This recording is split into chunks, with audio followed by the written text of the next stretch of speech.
señores, estamos de regreso con Matinal. Gracias por seguir con nosotros. Vamos a dar la bienvenida a nuestro primer invitado del día. Se trata de Elías Matos, diputado de la circunscripción número 1 del Distrito Nacional por el Partido Revolucionario Moderno. Bienvenido, Elías. Un placer tenerte con nosotros. Gracias, Laura.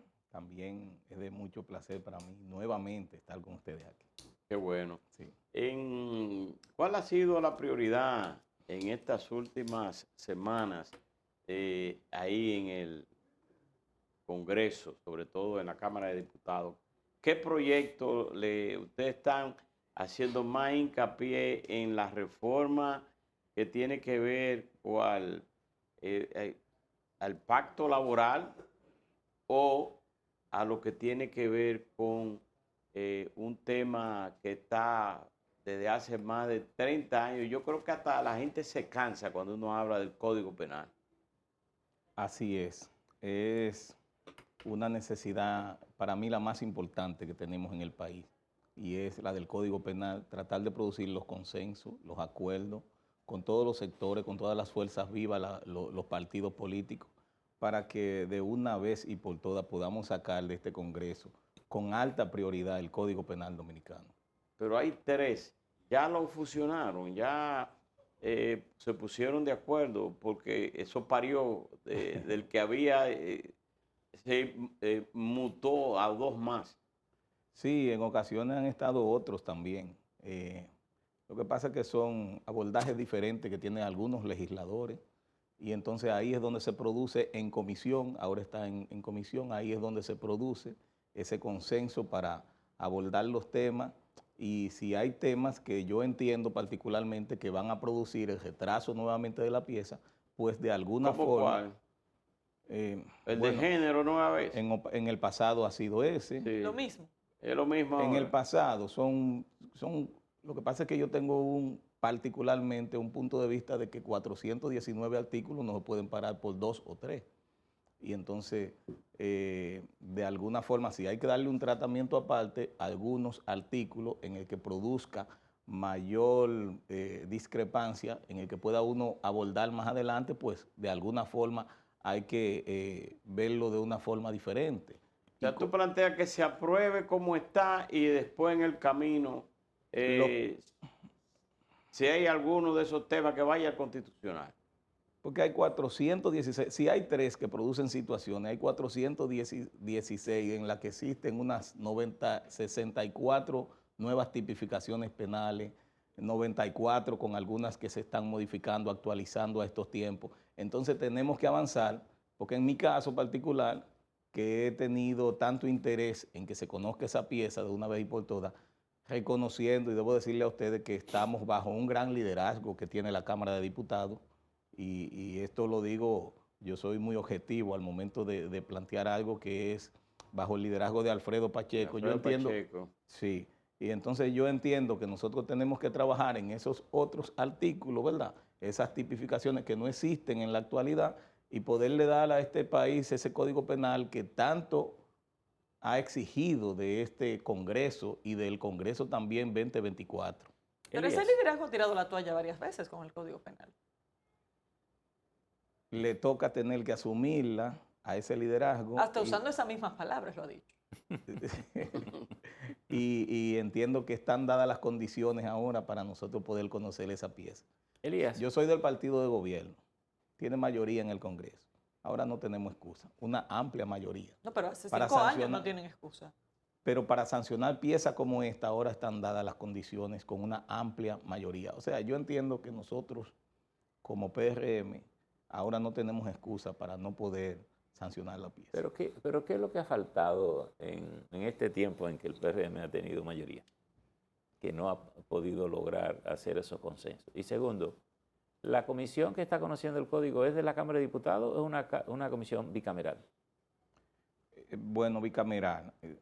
¿Qué le digo? Mira, en el PRM existe mucho la cultura de producir los consensos y de contar con el apoyo de todos. A Pacheco le agrada mucho poder darle participación a que todos pudieran estar la mayoría de acuerdo, ¿verdad? Allí son 190 diputados, por lo menos hasta el 28. ¿Pero se refiere a la oposición? Sí. Pero la oposición no ha sido necesaria para aprobar otras cosas. incluyendo una reforma constitucional que se supone que a nivel de rango es más importante. Pero él trata de producir que ellos participen. Además, parecería Es que el la falta estilo de que he notado consenso de no es él. con la oposición. Parecería que en este tema la oposición, el PRM la tiene adentro. Tienen nombres y apellidos, de hecho, quienes han tenido las mayores objeciones con la aprobación del Código Penal. Porque el tema del Código Penal entran los temas religiosos, entran muchas cosas que divide hasta los propios partidos. Pero en este caso yo entiendo que vamos a avanzar con eso y que están dadas las condiciones para que en esta legislatura y la siguiente podamos conocer esa pieza. ¿Y el Código Laboral? ¿Cuál es el estatus actual? Eso empezó con mucha energía, pero como que de repente Sí. se ha ido apagando. Sí, también habla mucho ahí se da mucho la parte de los consensos con la parte tripartista y todo lo demás. A nosotros yo creo que estamos en un buen momento también para que en lo adelante, al igual que el Código Penal, podamos también conocer esa pieza y darle ¿verdad? La oportunidad al país de tener Pero esa llegó con un consenso de las tres partes. Bueno, así lo dijo el entonces ministro, pero Claro. luego resultó que no, el sector privado no estaba de acuerdo. Bueno, es que cuando están en estudio, en comisiones, allí surgen muchas posiciones, ¿verdad? Y entonces hay que esperar qué sale de la comisión y entonces nosotros en el hemiciclo poder conocer la pieza más amplia.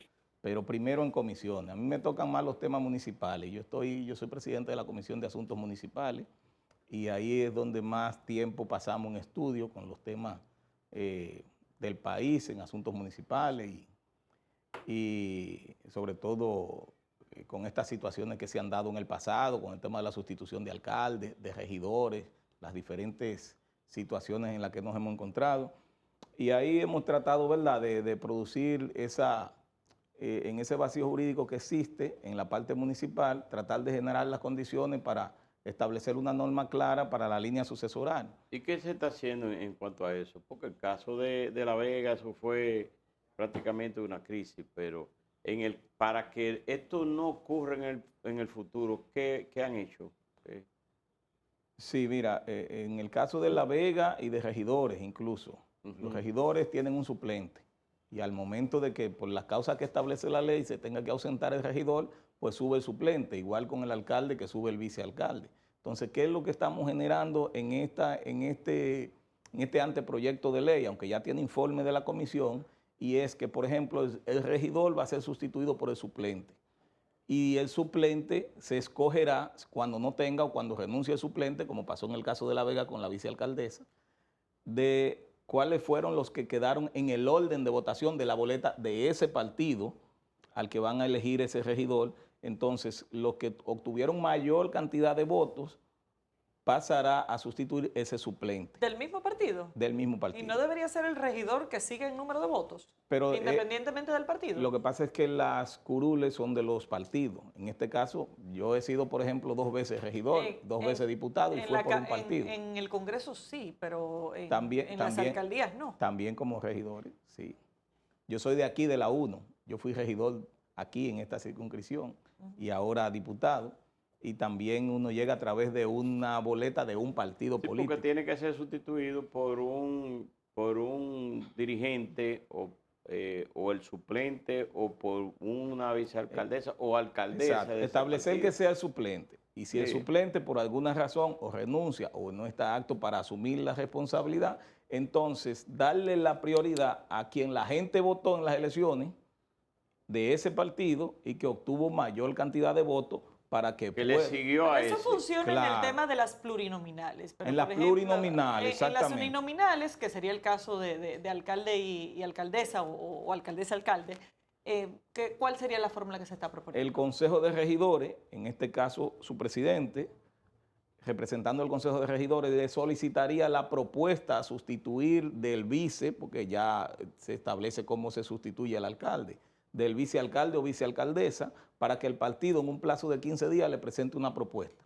Esas son de las propuestas que nosotros y la propuesta hemos abordado. del que continuó en mayor cantidad de votos en el caso de que no sea de que la vicealcaldesa renuncia, como en este caso, hay un vacío, entonces presenta quién fue que obtuvo mayor cantidad de votos, pero es que en el caso... No, es que es uninominal. No, en este que caso, no hay. no funciona. En este caso, no funciona en este en la caso. uninominal no en funciona. este caso, el partido, ¿verdad?, que encabezó la boleta, donde fue elegido en el territorio, donde fue elegido ese alcalde y ese vicealcalde o en su defecto vicealcaldesa, entonces el partido tendrá que proponer un perfil que cumpla con la norma para poder ocupar la posición de vicealcalde o Pero totalmente vicealcaldesa ajeno. para sustituir. Totalmente ajeno, o sea, una persona totalmente externa que no haya pasado por ninguna votación.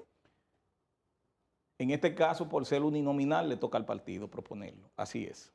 Sí. Así es. Pero En el eso caso sí, de los regidores es diferente. Le quita lo que existía, que era que el presidente de la República, el que esté como presidente, seleccionaba un candidato. Bueno, Eso es lo, que eso fue lo que trajo la crisis porque Sí, en realidad esa sí. competencia constitucionalmente no existe ya. existió hasta el 2010, del Sí. 2002 hasta el 2010. Entonces, a partir del 2010, entonces le dejó la potestad a la ley. Y cuando tú ibas a la ley, ¿qué dice la ley? Bueno, pues no está claro. Bueno, que habrá que ver, y si en eso, eso fue si que eso es trabajamos. constitucional. Elías, ¿cuál otro aspecto se está cambiando de esa ley municipal?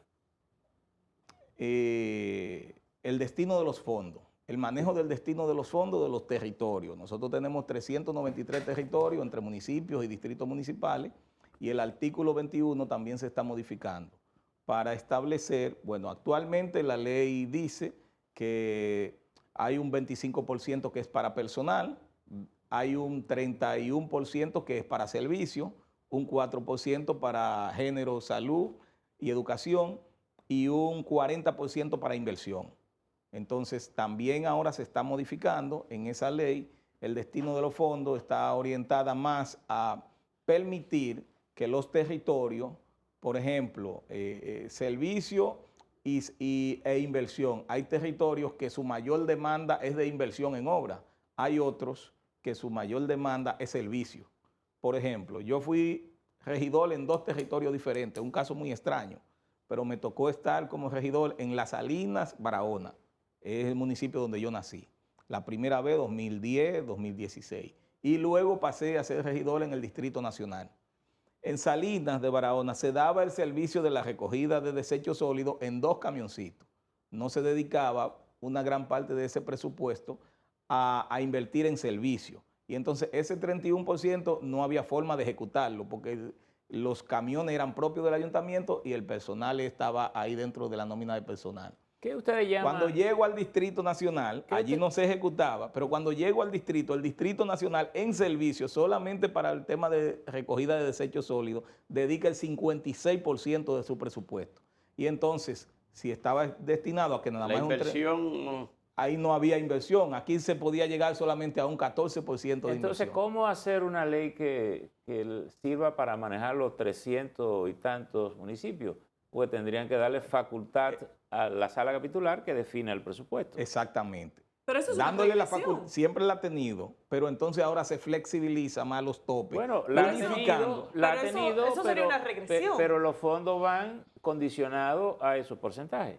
Sí, lo que ahora se está haciendo el legislador, lo que estamos proponiendo y estudiando y conociendo en la comisión que nosotros estamos al frente, es tratando de flexibilizar eso, unificando ambos montos, el caso de inversión y servicios, no sin dejar de tomar en cuenta al menos el 10% del presupuesto participativo, que es algo que por ley, ¿verdad?, eligen las comunidades en cada uno de los territorios. Pero que eso es ¿qué me volver permite atrás, eso? porque precisamente esos porcentajes están ahí como una forma de garantizar que no todos los recursos de los ayuntamientos se vayan a gasto corriente, sino que garanticen que por lo menos una buena parte se queden en obras de inversión.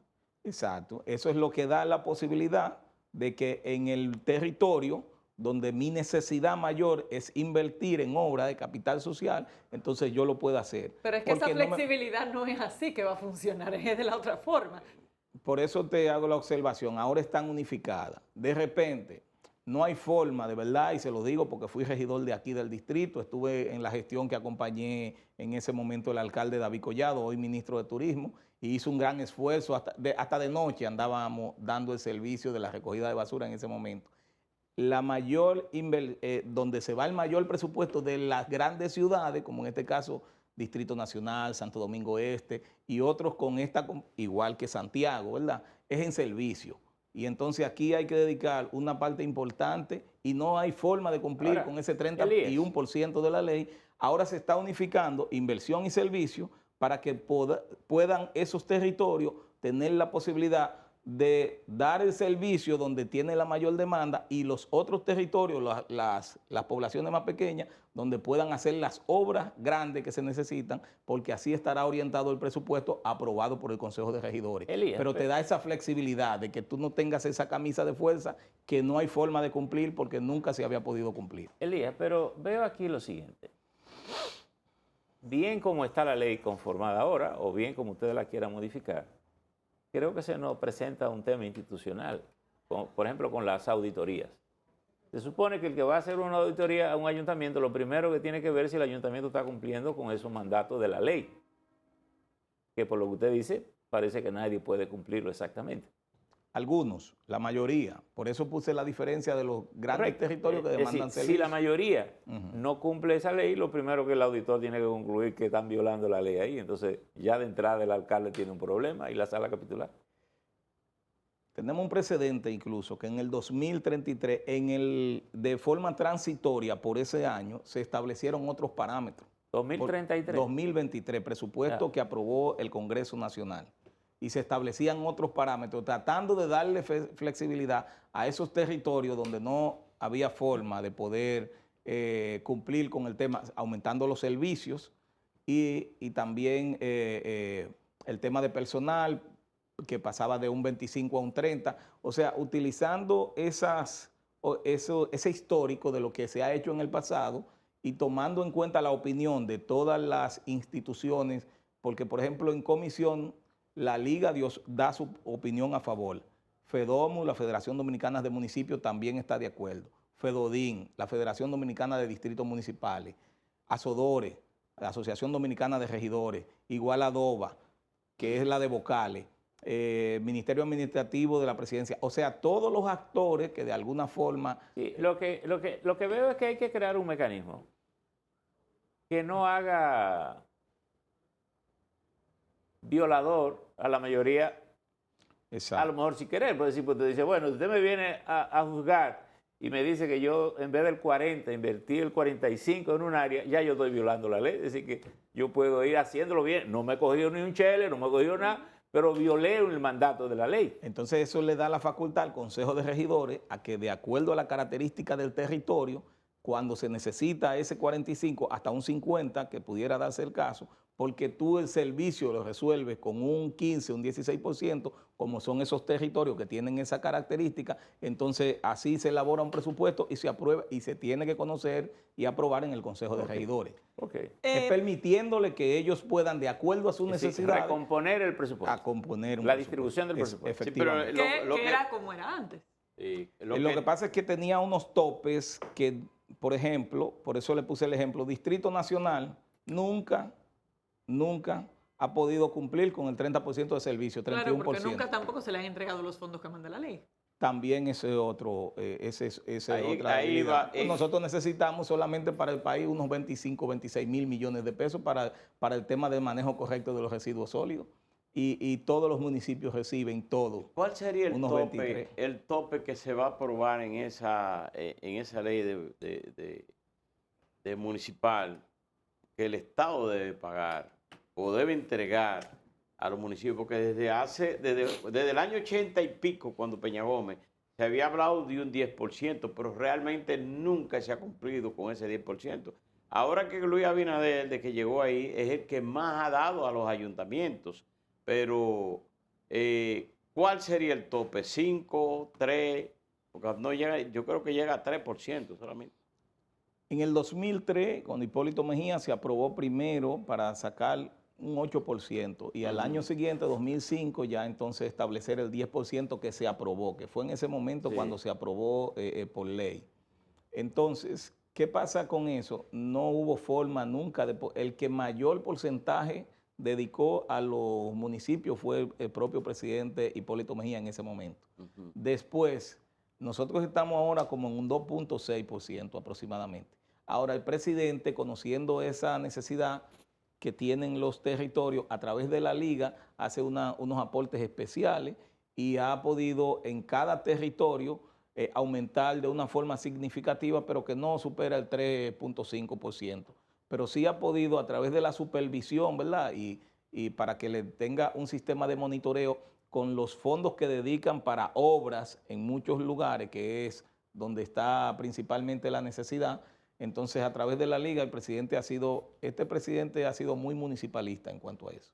Y ha estado muy pendiente de cada territorio de los 393 para que puedan realizar mínimamente las obras que impactan en la vida de la gente en su territorio, porque es, como decía Laura, realmente es, si estamos hablando de lo que dice la ley que debemos entregar, hay que entregar como 102 mil millones de pesos para la municipalidad y estamos dando unos 23 mil millones, o sea, nos faltan como 80 mil.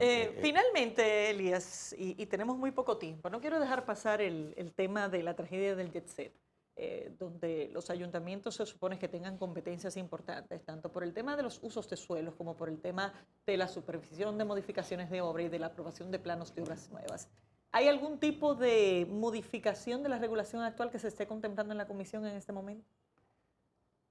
De una vez pasada la tragedia que lamentamos muchísimo y nos solidarizamos con todas las familias que perdieron y que pudieron tener algún miembro con heridas de esa tragedia, porque de verdad que eso ha puesto al desnudo ese, para mí, un vacío jurídico en la parte municipal. Vacío entre comillas. En la parte municipal, porque en ningún acápite de la ley, ningún artículo te establece la supervisión, la inspección de obra de alguna forma cada X tiempo. Y entonces el ayuntamiento que te da la licencia a través de los planos que aprueban, el uso de suelo que aprueba el Consejo de Regidores, solamente en ese momento, ya después no tiene la responsabilidad de seguir inspeccionando. Elías, cuando se crea el MIBEP, Elías, ahí sí hay hasta una los bomberos responsabilidad. tienen el rol de vigilar hasta las escaleras de escape, por si cuando usted viene a un que no edificio. establece claro la ley, donde tienen, por ejemplo, las escuelas, el cine, las plazas comerciales, lugares públicos y privados donde se concentran mucha gente. Y ahora ya de repente, de verdad, y cada vez que yo llego a un escenario, lo primero que hago es mirar para el techo, a ver ese techo horizontal, en qué condiciones está, porque de repente ya uno no estaba pendiente a eso antes. Y en la parte municipal existe un vacío de competencias. Pero sí se va a cumplir ahora con esa modificación. No, hay varios es de proyectos, otra cosa la que él mencionó. hay varios proyectos y no de modificaciones, de leyes. De ¿Por qué leyes no? porque no existe. Pero si está modificando... El único que habla, artículo 31 de la ley 160-22 que crea el MIBEP, es el que solamente lo toca un poquito, tocar el tema de las inspecciones de esas infraestructuras. ¿Por qué no introducimos ahora en estos cambios de la ley municipal esos aspectos? Ahora entonces que llegan los proyectos, nos toca conocerlos, pero todavía no han llegado a comisiones. Hay 3 proyectos ya aproximadamente que se han sometido. Muchísimas gracias, Elías. Agradecemos a Elías Matos, diputado de la circunscripción número 1 del Distrito Nacional por el Partido Revolucionario Moderno, su visita. Vamos a una pausa, ya volvemos.